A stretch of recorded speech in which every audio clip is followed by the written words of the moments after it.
interesting. But yeah, I have a friend, David, who is a Venusian Arcturian being here on Earth that just emanates love. But he always talks about how much he enjoys the third dimensional matrix because it's kind of like not his home. Like he plays in it, he kind of enjoys it and attracts women into his life that are all in that sort of drama, that drama frequency. And so some of us come here to enjoy it, but what you're saying is that this matrix, like it's the last stand, isn't it? If you want to enjoy the third dimensional matrix, get in quick because we're shifting to a new matrix. There's another matrix coming. But we chose to be human, for all of the light beings or those of you and me who extended out of the unified realms to play the game of being human in the dual-natured world. It's like we've played a long time and it's very interesting, but we're also being invited to just love our humanity.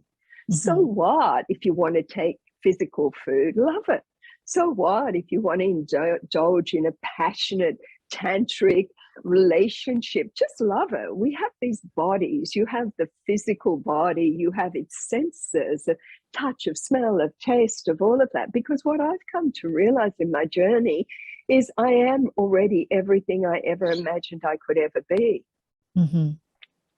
I am already my ET self. I am already existing in the ascended realms. I am already an angel. I am already angelic. You can step back into that part of you that is purely angelic and go into that and say, oh, angels are fed by mana. That's what this is like. Angels, from the realm of angels is music. From the realm of angels is art. I love to paint, From the realm of angels is poetry. From the realm of angels is creative writing.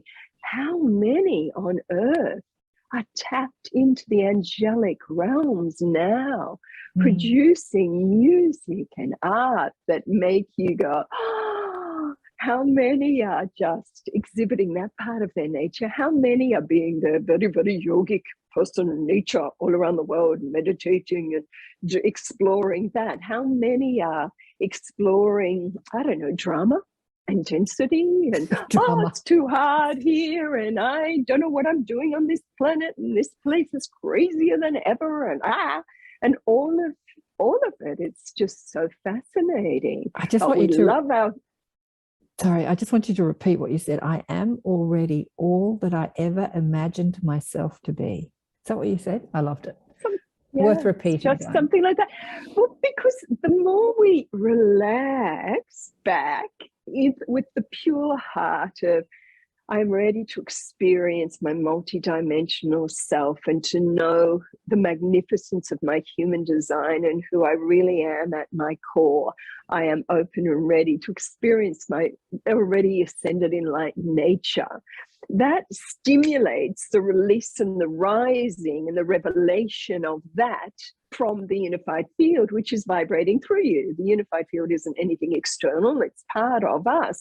So as part of us in the 99.9% space, then that is what we draw. That's what comes up. We focus on what we want, not, whatever.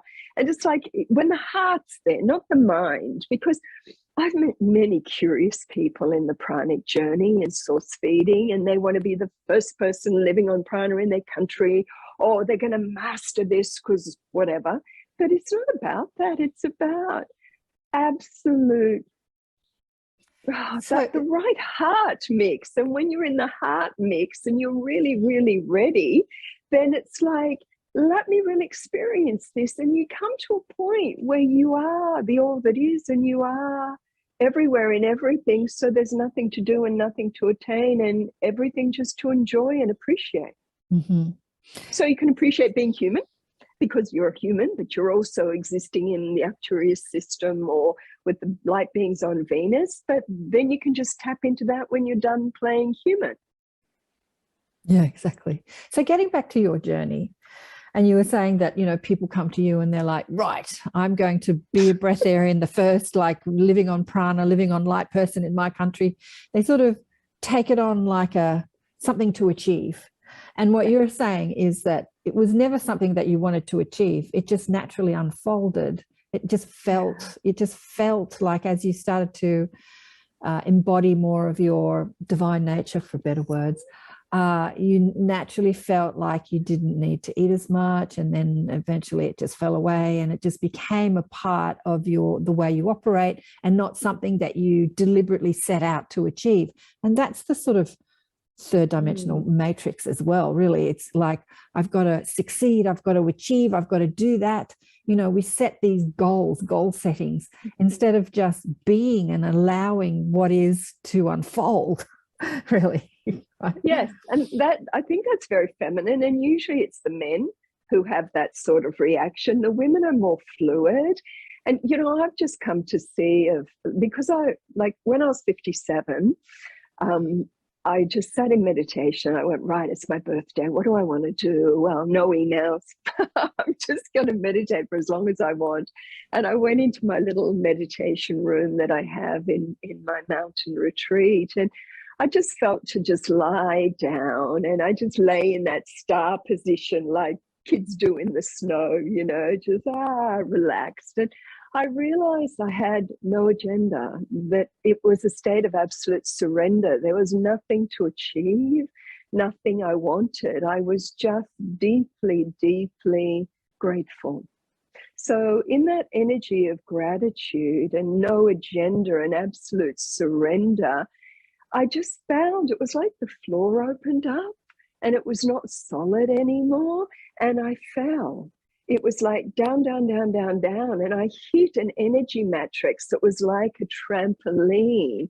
And when I hit this electrical energy matrix, I was revealed all the levels within my own body of light that were part of my own energetic matrix of support. And I realized we have a temple of communion, what I call the matrix of true communion, where the beings can connect with us when we hit their frequency.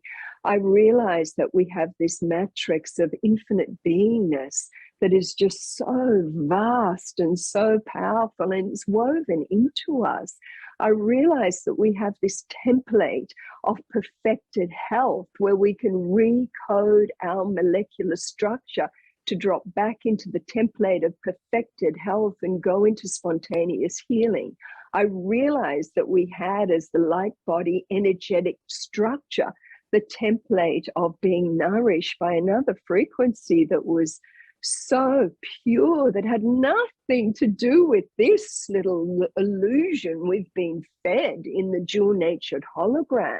That's not what gives us life, Like, we can have the pranic flow, or the essence source feeding energy, and we never lack any vitamin. We never lack vitamin C or things doctors say you have to take externally. We don't need any protein. Everything we need is just bubbling from the very energy that is so powerful. It can birth all universes and give birth to all creation, and it's in us. So why can't it give us breakfast, lunch, and dinner? But the point is, what I realized, that it's the no agenda, absolute surrender, heart in coherence of nothing but gratitude that is an actual trigger of revelation. I love that. A trigger of revelation, gratitude. It is the no agenda. Just repeat that. It's worth repeating. No agenda. Absolute surrender. I am. That's where you get the I am that I am. I am that I am, which means I am the isness. I am the all. I am already made perfect, pure, and whole. And so can I just identify with the I am that I am? No agenda, nothing to attain, nothing to grasp, nothing to demonstrate, no need for social media likes, no need for the validation from the external world, no need. It doesn't matter if people think you're an absolute Fruit Loop and crazy Jasmine, and it's like, that's just a little vibe out there somewhere, but it's not the truth of who we are. No need for... Sorry, I was just going to say, no need for others' approval. Yeah, exactly. Like, everyone's worried about being too woo-woo and crazy, and others aren't going to approve of them. It's like, you so what? I don't need your approval. But that's just the game of the dual-natured hologram.